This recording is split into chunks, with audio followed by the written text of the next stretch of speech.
Hi everyone, welcome back to my channel just for foodies.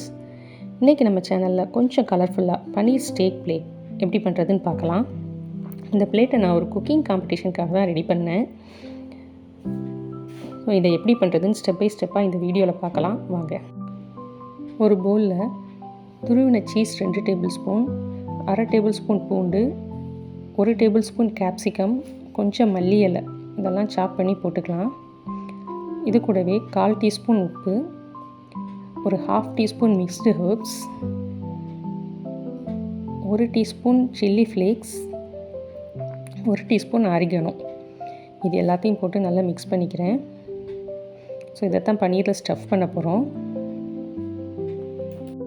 இப்போ ஒரு 200 gram பன்னீர் எடுத்து அதை பாதியாக கட் பண்ணிவிட்டு நடுவுலையும் சின்னதாக கட் பண்ணியிருக்கிறேன். இதில் தான் நம்ம ஸ்டஃப் பண்ண போகிறோம். இப்போ ஆல்ரெடி ரெடி பண்ணி வச்சுருக்கிற மிக்ஸை இதில் ஸ்டஃப் பண்ணிக்கலாம்.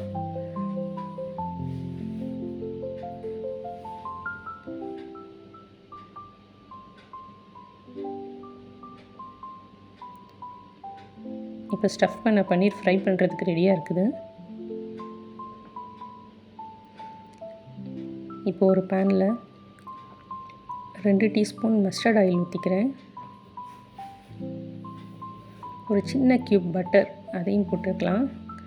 இதில் 1/2 teaspoon chilli flakes, 1/2 teaspoon mixed herbs, அப்புறம் 1/2 டீஸ்பூன் சில்லி பவுடர் இதை போட்டு மிக்ஸ் பண்ணிவிட்டு இப்போ ரெடி பண்ணி வச்சுருக்கிற பன்னீரையும் இதில் போட்டுக்கலாம்.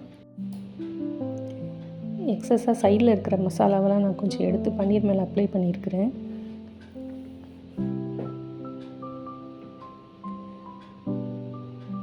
இப்போ இந்த பன்னீர் நல்லா வெந்ததுக்கப்புறம் திருப்பி போட்டுடலாம்.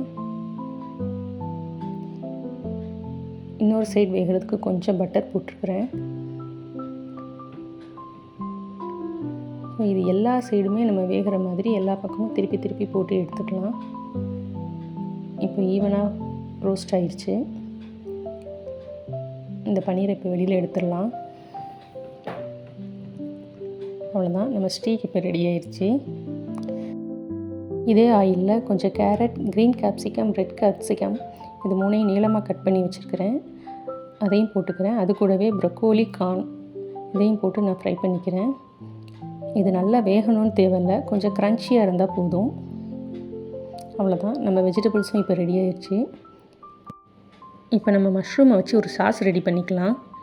இதுக்கு ஒரு பேனில் 1 டேபிள் ஸ்பூன் எண்ணெய், 1 கப் மஷ்ரூம், 1 டேபிள் ஸ்பூன் அளவு பட்டர் இதை போட்டு மிக்ஸ் பண்ணிக்கிறேன். இதை கொஞ்சம் மிக்ஸ் பண்ணி விட்டதுக்கப்புறம் இது கூடவே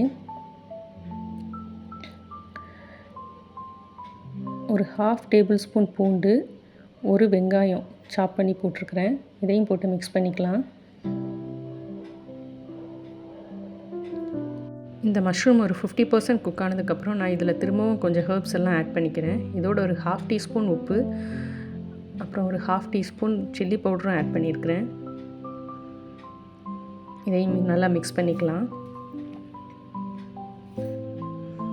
இப்போ இந்த டைமில் கொஞ்சம் மல்லி இலை சேர்த்துக்கிறேன்.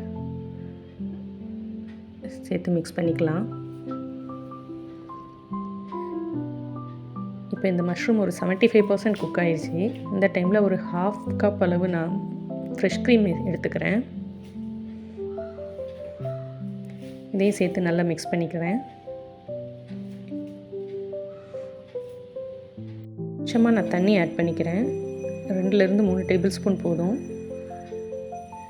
அவ்வளோதான், இதை போட்டு நல்லா மிக்ஸ் பண்ணி எடுத்துக்கிறேன். இப்போ இது கொஞ்சம் கெட்டியாகி ஒரு சாஸ் கன்சிஸ்டன்சி வரும். அவ்வளோதான், இந்த டைமில் ஸ்டவ் ஆஃப் பண்ணிடலாம். நம்மளோட சாஸ் ரெடி ஆயிடுச்சு. எல்லாத்தையும் அரேஞ்ச் பண்ணிடலாம். அதுக்கு 2 லெட்யூஸ் எடுத்திருக்கேன்.